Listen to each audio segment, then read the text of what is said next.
और बड़ी खबर का तो बड़ी खबर, आज भारत बंद का दूसरा दिन है और केंद्रीय ट्रेड यूनियनों की 2 दिवसीय हड़ताल है। 28 और 29 मार्च को हड़ताल का ऐलान किया गया था। बैंकिंग सेक्टर भी इस हड़ताल में शामिल है। तो बड़ी खबर, आज हड़ताल का दूसरा दिन है और पहले दिन हमने देखा कि मिला जुला असर रहा। तो रोडवेज ट्रांसपोर्ट के कर्मचारी भी इस हड़ताल में शामिल है। बिजली विभाग के कर्मचारी भी हड़ताल में शामिल है। केंद्र सरकार की नीतियों के खिलाफ यहां पर ये कर्मचारी प्रदर्शन कर रहे हैं। तो बड़ी खबर, तो यूनियनों ने सरकार को बताया कि जनता विरोधी रेलवे रक्षा क्षेत्र की यूनियन भी कई जगह प्रदर्शन कर रही हैं। तो बड़ी खबर, आज हड़ताल का दूसरा दिन है और इंश्योरेंस जैसे फाइनेंशियल सेक्टर भी हड़ताल पर हैं। तो ऑल इंडिया ट्रेड यूनियन की 2 दिवसीय हड़ताल है और पहले दिन हरियाणा में हड़ताल का दिखा असर, क्योंकि अलग अलग जिलों से आपको तस्वीरें हमने दिखाई थी कि किस तरीके से हड़ताल का मिला जुला असर दिखाई दिया। लेकिन जो आम लोगों को परेशानी हो रही थी इस वजह से, और आज दूसरा दिन है, 2 दिवसीय हड़ताल का ऐलान किया गया है केंद्रीय ट्रेड यूनियनों की तरफ से। और आपको यह भी बता दें कि रोडवेज के कर्मचारी सबसे ज्यादा मुश्किल में जो लोग हैं, जिन्होंने कहीं आना जाना है, तो रोडवेज के भी कर्मचारी इसमें शामिल है। बिजली विभाग के कर्मचारी इसमें शामिल है। बैंकिंग सेक्टर की अगर हम बात करें तो आज चौथा दिन है, बैंक बंद है, एटीएम में कैश नहीं है। तो ऐसे में ये कर्मचारी केंद्र सरकार की नीतियों के खिलाफ प्रदर्शन कर रहे हैं, लगातार अपनी मांगों को लेकर विरोध प्रदर्शन कर रहे हैं। आपको यह भी बता दें, इनकी मांगे ये है कि जो कच्चे कर्मचारी हैं उनको जल्द से जल्द पक्का किया जाए, जो पुरानी पेंशन है उसको बहाल किया जाए।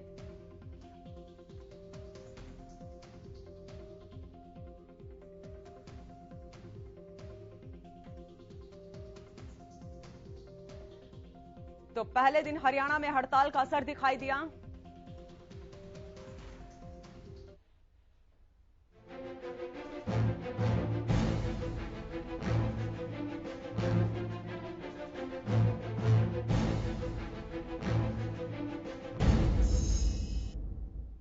आज भी भारत बंद है, बैंकों का काम ठप है, बसों का चक्का जाम है, आम आदमी परेशान है। कर्मचारी विरोधी सरकार मुर्दाबाद, मुर्दाबाद, मुर्दाबाद। देश को बेचने वाली सरकार, ये तो केवल लड़ाई है, आगे और लड़ाई है। पुरानी पेंशन सुखी लागू नहीं करने वाली सरकार, कर्मचारी मजदूर व्यापारी पर अत्याचार करने वाली सरकार मुर्दाबाद।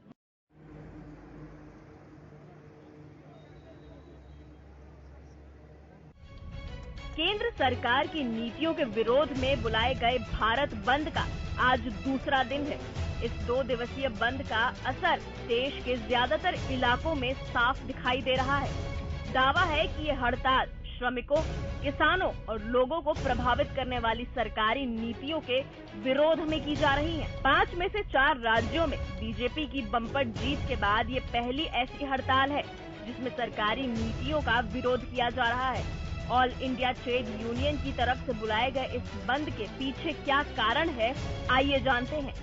ट्रेड यूनियन की मांग, पुरानी पेंशन प्रणाली लागू हो, नेशनल पेंशन स्कीम में कर्मचारी शामिल हो, कच्चे कर्मचारियों को पक्का किया जाए, समान काम समान वेतन भत्ते की सुविधा मिले, खाली पदों पर मेरिट से पक्की भर्ती हो, भर्ती में आरक्षण का बैकलॉग भरा जाए, एक लिपिक का वेतन 35,400 हो, संपत्ति क्षतिपूर्ति कानून एस्मा निरस्त हो, बैंकों के निजीकरण के खिलाफ प्रदर्शन।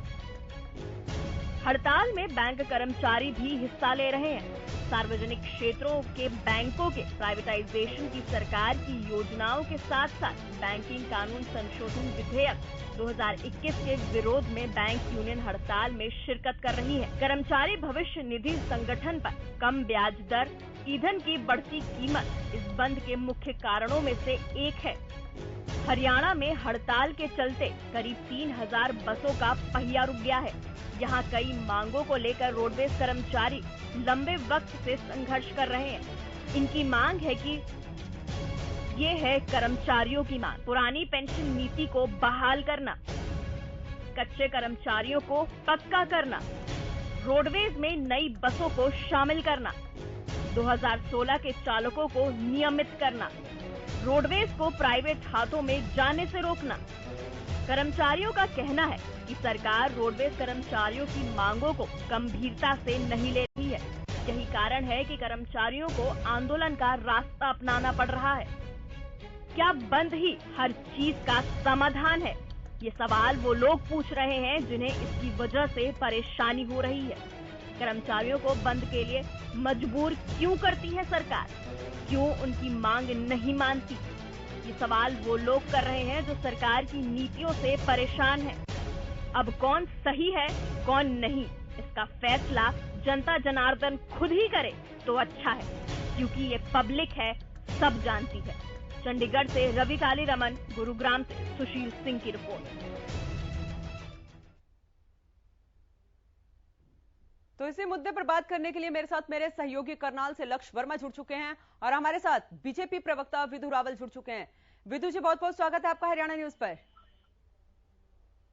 जी, सबसे पहले विधु जी मैं आपके पास आती हूं। क्यों सरकार ये गंभीरता समझ नहीं पा रही है? आज भी दूसरा दिन है, आज हड़ताल का। कर्मचारी अपनी मांगों को लेकर हड़ताल पर बैठे हुए हैं। पिछले कल भी हमने देखा कि प्रदेश में भी अलग अलग जिलों में इस तरीके की तस्वीरें सामने आई, मिला जुला असर देखने को मिला। तो सरकार इसकी गंभीरता क्यों नहीं समझ पा रही है? आप मेरी आवाज सुन पा रही हैं? जी विधु जी, सुन पा रही हूँ। दरअसल जो हड़ताल करने वाले लोग हैं उनकी मांगे ही गंभीर नहीं है, उनकी हड़ताल ही गंभीर नहीं है। वो हड़ताल इसलिए कर रहे हैं क्योंकि उनका हड़ताल करने की उन्होंने अवधि तय कर ली थी कि इस समय करेंगे। अब अवधि तय करने के बाद कि समय तय कर लिया था कि इस समय हड़ताल करेंगे और हड़ताल उन्होंने कर दी। उसके बाद मुद्दे ढूंढ के लाए कि किस पर करें। कोई भी तात्कालिक विषय इनमें है ही नहीं। कोई भी ऐसा विषय जो प्रवोक करता हो, कोई सरकार का निर्णय हो, कोई सरकार की तुरंत बनाई हुई नीति हो, कोई भी ऐसी नहीं है। ये तो जबरदस्ती की हड़ताल है और इस हड़ताल को खुद कर्मचारियों ने निगलेक्ट कर दिया। कर्मचारियों ने इसका बहिष्कार कर दिया इस हड़ताल का। और हम देख रहे हैं एक के बाद एक किस प्रकार विधु जी, तो जो हड़ताल पे बैठे हैं वो कौन है? जो हड़ताल पे बैठे हैं वो कौन है? वो कुछ लोग ऐसे पीड़ित लोग हैं जो लोग केवल हड़ताल करके अपना काम चलाना चाहते हैं, जो सरकारी तनख्वाह पर अपनी राजनीतिक रोटियां सेकना चाहते हैं। इस पर भी एक व्यापक चर्चा होनी चाहिए कि ये लोग जो सरकारी तनख्वाह लेते हैं, ये तनख्वाह हड़ताल करने की लेते हैं, नीति निर्धारण करने की लेते हैं, या अपने जिस काम की, अगर कंडक्टर है तो बस की टिकट काटने की और ड्राइवर है तो बस चलाने की। अगर इन्हें नीति निर्धारण का इतना ही शौक चढ़ा है तो अपनी नौकरियां छोड़कर, इस्तीफा देकर आए मैदान में, नीति निर्धारण करें। विधु जी, हम साथ साथ में इन ट्रेड यूनियन की मांगे भी आपको दिखा रहे हैं। विधु जी एक मिनट, आपको क्या लगता है, सरकार को ये लगता है कि कोई भी मांग जो है जायज नहीं है? आप एक साथ 2-3 प्रश्न पूछ लीजिए ताकि मुझे अपना उत्तर नहीं, आप एक ही प्रश्न का उत्तर दे दीजिए कि आपको क्या लगता है कि ये जो मांगे कर्मचारियों की तरफ से की गई हैं, कोई भी मांगे जायज नहीं है? फिर मुझे पूरा करने दीजिए। जी बोलिए। मैं ये बार बार कह रहा हूँ, इनकी कोई सी भी मांग आप अभी मेरे बोलने के बाद उठाकर देखना, इनमें से कोई भी तात्कालिक मांग हो, तात्कालिक कारण से बनी हुई मांग हो तो बताओ। ये इसी समय का मुहूर्त क्यों चुना हड़ताल करने का? बात तो ये है ना, बात तो ये है कि इन्होंने टाइम तय कर दिया कि उस समय हड़ताल करनी है और उसके बाद मुद्दे चुन लिए। इनमें से कौन जो ये मुद्दे उठा रहे हैं, इसकी कौन गारंटी देता है कि इन मुद्दों पर अगर काम हो तो उसके बाद हड़ताल नहीं होगी? दूसरी बात, इनके मुद्दों के जायज और नाजायज पर अभी मेरिट पर जा ही नहीं रहे हम। मैं तो केवल ये कह रहा हूँ, मेरा एक लिमिटेड सवाल है, इन जो सारे विषय आप लेकर आई हैं, इनमें से तात्कालिक कारण क्या है हड़ताल करने का? कोई भी नहीं है। सरकार के कौन से तात्कालिक एक्शन से रुष्ट होकर हड़ताल कर रहे हैं? कोई भी नहीं कर रहे। चलिए विधु जी, आप बने रहे। विधु जी, मेरे सहयोगी करनाल से लक्ष्य वर्मा भी जुड़े हुए हैं। लक्ष्य, आपने भी सुना होगा विधु जी को, उन्होंने कहा कि कोई भी तात्कालिक कारण नहीं है हड़ताल करने के। लेकिन करनाल की अगर मैं बात करूं, किस तरीके की तस्वीरें वहां पर देखने को सामने आ रही हैं? कल भी हड़ताल, आज दूसरा दिन है। बिल्कुल, जिस तरीके से बात की जाए, प्रदेश के अंदर 2 दिवसीय जो है राष्ट्रव्यापी हड़ताल देखने को मिल रही थी और जहां पर आज दूसरा दिन देखने को मिल रहा है। और अगर बात की जाए जिस तरीके से जो रोडवेज के कर्मचारी हैं वो इस समय एक निजी पार्क के अंदर एकत्रित हो चुके हैं, क्योंकि जो सूचना आ रही है जीएम द्वारा वहां पर बस स्टैंड के जो दायरा है 500 मीटर के दायरे पर वहां पर उन्होंने स्टे जरूर ले लिया गया, ऐसी जो सूचना आ रही है। ज्यादा जानकारी के हमारे साथ यूनियन की ही प्रधान है, उनसे बात कर लेते हैं। क्या कुछ वो बताना चाहेंगे? सुशील, क्या कुछ जो है किस तरीके की जो 2 दिवसीय जो हड़ताल है, क्या कुछ बताना चाहेंगे? क्या कुछ प्रमुख मांगे हैं? सूचना ये भी आ रही है जीएम द्वारा स्टे ले लिया गया है। ये आज का जो मामला है, पूरे देश में 2 दिवसीय जो शासन है, पूरे देश का प्रदेश है, पूरे देश की ट्रेड यूनियन, पूरे देश का मजदूर संगठन, यहाँ तक कि संयुक्त किसान मोर्चे ने जो हमारे को समर्थन दिया। हम ये कह रहे कि मुख्य मांगे तो हमारी जैसे पुरानी पेंशन है वो बहाली होनी चाहिए, कहीं न कहीं कच्चे कर्मचारी को पक्का होना चाहिए। जैसे हमारे जो पेड़ में निजीकरण के नाम पर पूरे महकमे को जो बेचा जा रहा है, ठीक है, इन सारी चीजों को लेकर आपने देखे हुआ है कि आज तो ये मामला पूरे देश में। अभी आप आंकड़े देखो, कल हमारा 21 करोड़ के आसपास आंकड़ा था, आज हमारे सेंटर कमेटी के नेताओं ने जो बताया है 23 करोड़ के लगभग जो पूरे देश में कर्मचारी हड़ताल पे हैं। और जहां हम बात करें, आज हम खड़े हुए रोडवेज, अगर हम की बात करें, आज यहाँ का जीएम जो अपने आप को सरकार का नुमाइंदा बताता है, अपने आप को सरकार का हितैषी बताता है और वो दगा करता है। आप पीछे देखोगे कि यहाँ सैकड़ों कर्मचारी यहाँ बैठे हैं और वो दिखा रहा है कि भी 119 बसें 119 में 19 चल रही है। हम ये कहते हैं जब कर्मचारी हमारे निजी पार्क में हमारे साथ बैठे हैं, 2 दिन से हड़ताल में बैठे हैं, नारेबाजी कर रहे हैं, तो उस सीएम साहब से पूछा जाए कि वो कहाँ से लेके आया, कौन से किसे। वो अगर बात की जाए, कल की ही बात कर लेते हैं, करनाल के अंदर कल जो बसें थी बहुत चल रही थी, कोई बड़ी बात नहीं इसके अंदर, वो आपने भी देखी है। देखिए, मैं ये कहता हूँ बसें चलाई गई है, लेकिन चलाई किसके द्वारा गई है? वो सीएम जो झूठ बोल रहे हैं कि कर्मचारी हड़ताल पे नहीं है, कर्मचारी हड़ताल पे है, वो उन्होंने प्राइवेट आदमी लेके कहीं ना कहीं उनको हायर किया। और दूसरी बात, एक चीज और नोट करिए कि 119 बसें 119 नहीं है, सिर्फ 20 या 22 और 23 बसें आपको चलाकर पूरे रोडों पर खाली बसें चलाकर दोबारा वही। आपका कहने का मतलब क्या है कि अगर आप हड़ताल पे हैं तो उन्होंने बसें चला के कौन सा बड़ा गुनाह कर दिया है? क्या लोगों को सुविधा देना, उनकी सहूलियत बनाना जरूरी है? देखिए, उन्होंने गुनाह नहीं किया, लेकिन गुमराह क्यों कर रहे हैं? आज मांग क्या है? आज मांग ये है कि इस देश में ये सीधी विभागों निजीकरण के नाम से ये जनता की तो मांग है। आज ये रोडवेज के कर्मचारी कोई अपनी तनख्वाह के लिए थोड़ी बैठे हैं, ये कहते हैं कि सरकारी महकमे को रहना चाहिए, सरकारी बस रहनी चाहिए, ताकि जनता को सहूलियत मिल। चलिए, लक्ष्य में विदु जी से जवाब लेना चाहूंगी, लक्ष्य में विदु जी से इनकी बातों का जवाब लेना चाहूंगी। विदु जी, आपने भी सुना होगा, कहा कि सरकार हमें गुमराह कर रही है, सरकार हर सेक्टर का निजीकरण कर रही है। देखिए, मैं आपको बताना चाहूंगा, ये बेड़े में बसें कम होने की बात कह रहे हैं जी, जबकि हरियाणा रोडवेज इंजीनियरिंग कॉर्पोरेशन जो है उसके तहत 809 बसें जो फैब्रिकेशन जिनकी चल रही है वो बेड़े में बहुत जल्दी शामिल होने वाली है, बिल्कुल तैयार खड़ी है। इसके अलावा 1000 से भी अधिक फैब्रिकेटेड बसें, यानी पहले से फैब्रिकेटेड बसें पूरी तैयार जो है वो बहुत जल्दी बेड़े के अंदर शामिल होने वाली है। लेकिन इससे इत्र मेरी बात ये है कि ये जो बसें चल रही हैं, जो हमने देखा है कि आज सुबह 10 बजे तक के टाइम में जो शेड्यूल्ड 1511 बसें थी, उनमें से 907 बसें जो चली हैं वो क्या आकर विधुरावल चला गया? लेकिन विदु जी, अगर मैं फरीदाबाद की बात करूं तो दोपहर 12 बजे तक 80 बसें चलती थी, लेकिन सुबह से लेके 12 बजे तक सिर्फ 5 बसें चली हैं। तो हड़ताल का कहीं ना कहीं असर तो दिखाई दिया है ना? नहीं, 12 तो अभी बजे ही नहीं है। आज की नहीं, पिछले कल की बात कर रही हूँ मैं, पिछले कल की। तो वो जो थोड़ा बहुत बैकलॉग था वो किस कारण से था, ये भी सुनने की बात है। यमुनानगर के अंदर एक कंडक्टर ने एफआईआर करवाई कि वो बस चला रहा था और बस के अंदर घुसकर इन गुंडों ने, इन मुश्तंडों ने बस के अंदर घुसकर यात्रियों के सामने उसके साथ मारपीट की। इसकी एफआईआर कौन करवा रहा है? एक कर्मचारी करवा रहा है। क्या वो कर्मचारी नहीं है? इसका तो डिटेल भी है। और उसने आइडेंटिफाई किया लोगों को, उसने केवल सरसरी नहीं की, उसने लोगों का नाम सहित बताया कि इन लोगों ने हमला किया, और सारी की सारी जो पब्लिक है उसकी गवाह है। पलवल के अंदर बसों के शीशे जो तोड़े हैं उसमें भी आइडेंटिफाई किया कौन है। ये गुंडागर्दी द्वारा चाहते हैं हड़ताल करने की। अभी केरल हाईकोर्ट का जो कल ही निर्देश आया है, कल ही ऑर्डर आया, बड़ा महत्वपूर्ण ऑर्डर है, अनुजी आपको सुनना चाहिए। जी। कल ही कहा गया है कि government servant cannot participate in strike high court में, जहां पर इन यूनियनों की ज्यादा, वहां पर जो है यूनियन ज्यादा मुस्तंडी है, ज्यादा तगड़ी है, वहां केरल हाई कोर्ट में ये स्पष्ट तौर पर कहा है कि ये पूरे तरीके से इलीगल है, अनकॉन्स्टिट्यूशनल है, और उसने सरकारों को कहा इन पर ठोस कार्रवाई करो। क्यों करो? क्योंकि ये एक मजाक बन गया है, ये मजाक बन गया। इनका काम क्या, नीति निर्धारण करने का, निजी क्षेत्र में निवेश, निजी क्षेत्र का निवेश लाया जाए या ना लाया जाए, यह निर्धारण करने वाले के इनके लिए इसलिए नियुक्ति हुई थी क्या? इन लोगों की नियुक्ति हुई थी बस की टिकटें काटने के लिए, इन लोगों की नियुक्ति हुई थी बस चलाने के लिए। अगर नीति निर्धारण का शौक है तो मेरी तरह नौकरी छोड़ो और उसके बाद आकर राजनीति करो।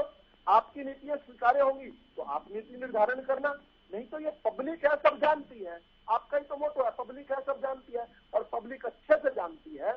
ये फ्रस्ट्रेटेड लोग हैं, राजनीतिक लोग हैं, जिनकी फ्रस्ट्रेशन इसलिए है कि सरकार जो है, जो जनहितैषी सरकार है, वो निरंतर जनता के आशीर्वाद से एक के बाद एक जीत दर्ज कर रही है और जनता के हक में एक के बाद एक फैसले कर रही है। इनकी तकलीफ और बौखलाहट दरअसल किस कारण से है? यह हड़ताल तो केवल बहाना है। लक्ष्य, मैं आपके पास आऊंगी। विदु जी ने कहा कि यह हड़ताल तो सिर्फ बहाना है और कोई हक नहीं है इन सरकारी कर्मचारियों को हड़ताल करने का।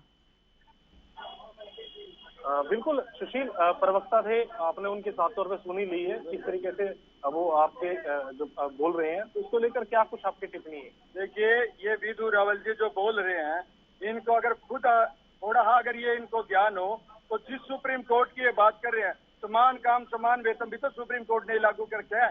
सुप्रीम कोर्ट के कौन से, और ये राजनीति की जो बात करते हैं, ये राजनीति इनके अंदर है, हमारे अंदर नहीं। कर्मचारी हमेशा ड्यूटी करता है ईमानदारी से। जब पूरे देश का लोग, पूरे, आप ये देखोगे विदु रावल जी को ये पूछोगे, हमारे कर्मचारियों ने लोकसभा में जितने बीजेपी के वोट मिली थी उससे ज्यादा आंकड़े हमारे पास हैं। हमने इनके खिलाफ हड़ताल करी हुई है। हम राजनीति की कभी बात नहीं करते, राजनीति की जो बात करते हैं हम रोजी रोटी की बात करते हैं। हमारी एक साल तनख्वाह कम करो, रावल को अगर देंगे उनके संख्या में एक साल तनख्वाह कम करो, लेकिन निजीकरण मत होने दो। सरकार अपने गरीब का बच्चा भी तो पढ़ेगा। रावल साहब, विदु जी सरकार आपकी है, सरकार, एक मिनट लक्ष्य, एक मिनट, विदु जी सरकार आपकी है, प्रदेश में आपकी है, केंद्र में आपकी है। क्या सरकार का यह फर्ज नहीं बनता है कि समस्या का, जो समस्या है उसका समाधान किया जाए? कोई 5 या 10 20 100 लोग नहीं है, पूरे देश में हड़ताल की जा रही है विदु जी, पूरे देश में हड़ताल की जा रही है और कोई एक विभाग नहीं है। लक्ष्य, एक मिनट, लक्ष्य का वॉल्यूम थोड़ा कम कर देना। विदु जी कोई एक डिपार्टमेंट नहीं है, हर डिपार्टमेंट इस हड़ताल में शामिल हुआ है। हाँ, इसीलिए तो निजीकरण एक आवश्यकता लगने लगा है जनता को इसलिए तो लग रहा है ना।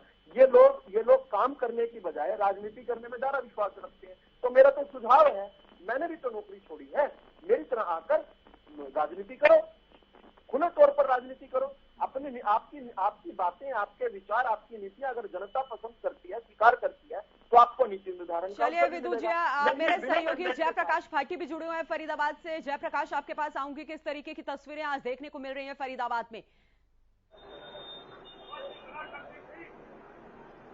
देखिए मैं आपको बता दूं, 2 दिन की हड़ताल थी जो इनके आज दूसरा दिन है और उसके बावजूद जो इनके कर्मचारी हैं, जो प्रधान है, वो कहीं ना कहीं पूरी तरीके से धरने पे बैठे हुए हैं। सरकार के खिलाफ जो है वो नारेबाजी कर करके विरोध प्रकट कर रहे हैं और उनका साफ तौर पर कहना है कि सरकार की तरफ से अभी तक इनके पास कोई भी ऐसा संदेश नहीं आया जो अपने जो धरने को ये खत्म कर दे और आज शाम तक इनके पास जैसी भी सूचना आती है वो आगे का कदम इनका उठाना। लेकिन उसको देख, इसी धरने को देखते जो आम जन है, जो जनता है, वो कहीं ना कहीं काफी परेशान हो रही है। जिसको पानीपत सोनीपत जाना, प्राइवेट साधन भी हैं जो वो नहीं मिल पा रहे हैं। लोग कहीं ना कहीं काफी परेशान है। सुबह 8 बजे से लोग यहाँ जो है बैठे हुए हैं और इनका साफ तौर पर इनका ये भी कहना है कि जो इनकी जो मांगे हैं, अगर सरकार इनकी मांगों को नहीं मानती है तो आगे कहीं ना कहीं इनका कदम जो है वो कहीं ना कहीं बड़ा होगा और ये धरना कहीं ना कहीं बड़े स्तर पर जो किया जाएगा। जी